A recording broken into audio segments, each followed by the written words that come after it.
So in today's episode, we're going to talk about a third movement pattern, which I refer to as stabilizing the spine, which many people also refer to as core work.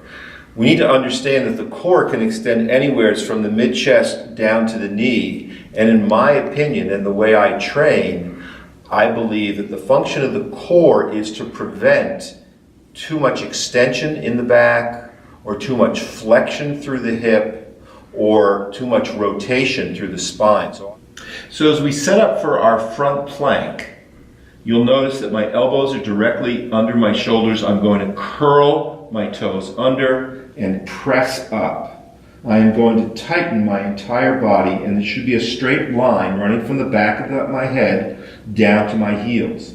When you see the hips drop like that, that's extension in the lumbar area, in the low back. You're done. I'm going to grab the stability ball to get some movement occurring while I plank. Again, I'm going to protect my knees by resting on the pad. My forearms will be resting on the ball. And now I'm going to roll out as far as I can, maintaining a stable back, and come back in. If I change my hand position, it will allow me to roll out that much further. And again, if the back drops like that, you know you've lost core control through the front or anterior core. Finally, I would progress to an ab wheel, which would put me lower to the ground, higher demand. Again, I'm rolling out and coming back in. The next movement that we're going to look at, or stabilizing activity, is to keep the hips from flexing sideways down to the ground.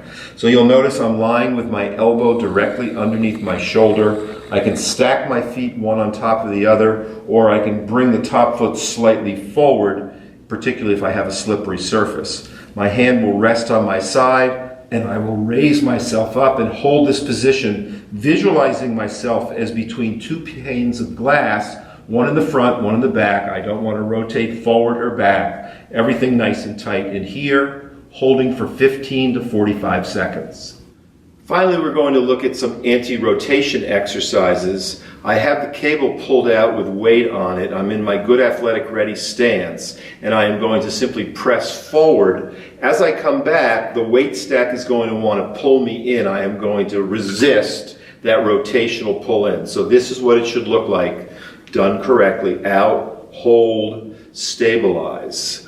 These are the anti-exercises. They are a regular staple of what we do to protect the spine. However, they are not by any means the sole things that we do for core training.